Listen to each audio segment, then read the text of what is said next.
So good morning. Good morning. Muwanguzi Joshua, you are a former student of Jinja College. Yeah, that's right. You are in your vacation after senior 6. So how are you spending the vacation?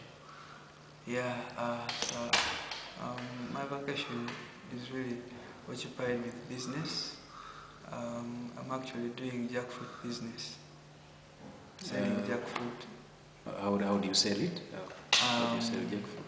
I sell it at a certain primary school nearby our home. Yeah, I do the cutting and everything. How did you start that business? While at home, I saw while every other vacuist was being employed and others were just walking around doing nothing, and I had no other opportunity. I saw just being around and doing nothing was useless and wastage of time. So actually I had to die to myself. I had to stop minimizing these local businesses, especially this one that I'm doing that is selling jackfruit. And I started actually with one at home before the kids went to school, and I saw that it was all finished, it was all bought. And actually that day I remember I made 1,500 shillings, and I was able to buy some airtime for 500. And so it encouraged you? It encouraged me. Yeah, it really encouraged me. So the business has been growing. That jackfruit, you picked it, the one you started with, you picked it from the tree at home. Yes, we have a tree at home, and since the December, January season, they are always on during that time. So there are really many, and apart from eating, they would remain so many. So I say this is really an opportunity. I'm not yet incurring capital into this, so it is giving me free money actually. Yeah. So it didn't get exhausted? It got exhausted actually, and because when I started with one and then two the next day, I saw they were all going. So there was an auntie of mine who got interested in my ventures, and she told me she would, if I would give 5,000, they would be sending me many of them, and yeah, that encouraged me, and actually it is growing.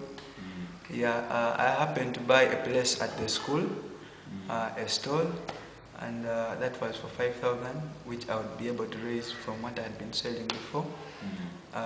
Yeah, and so they gave me a place, and the kids like the jackfruit. They don't get tired of it. Every day I bring, they're just so happy, and so yeah, it just keeps on going.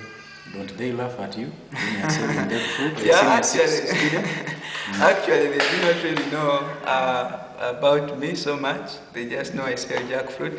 Though my friends around a bit laughed at me, though it discourages, but because for me I knew what I was getting out of it, I just kept on going.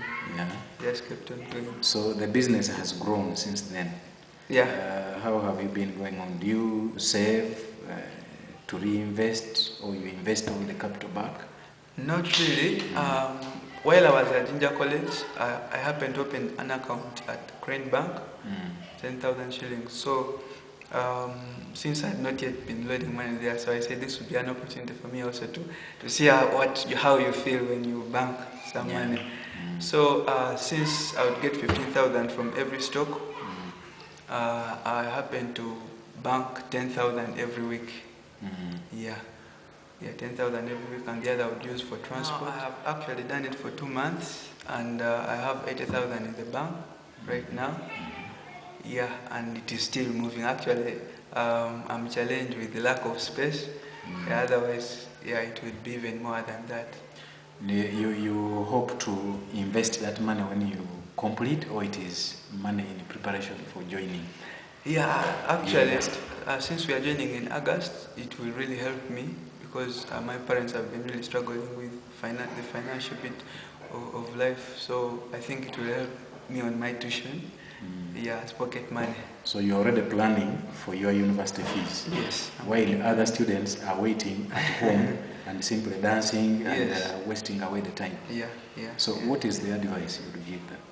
I would say first of all, they should know that life is not about their parents, life is about them. And they should stop minimizing the local businesses, and actually they should start looking at the local available resources they have around them that they can use to make an upkeep out of it, or even plan for their future lives. Thank you very much. Actually, I am very delighted with your decision. Just as a point of, as a matter of encouragement, I will give you two examples of people who think like you and have succeeded. One was a girl, as I used to give her the pocket money, little pocket money of 20,000 per term. Without telling me exactly, she would use only 10,000 and keep 10,000. I didn't know why. So by the time she completed senior 4, she had 200,000. Because of these banks that come and you open accounts when even the parents don't know. So she had her own account and she was saving the pocket money. When she completed the senior 4 with the 200,000, she told me, now identify for me some business to do. I have someone. And when we identified a business for her to do, which generated some money, by the time the 2 years of senior 5, senior 6, she had made 500,000 more. Wow. It helped me when she was joining university. She's now first year. And I made sure she goes for small scale business and entrepreneurship. Because I saw that is what she wants. So then another example that I can give you of successful youth who are looking ahead was of a university student who completed. Now, because he knew that jobs are scarce and not forthcoming, he went to wash cars in a washing bay.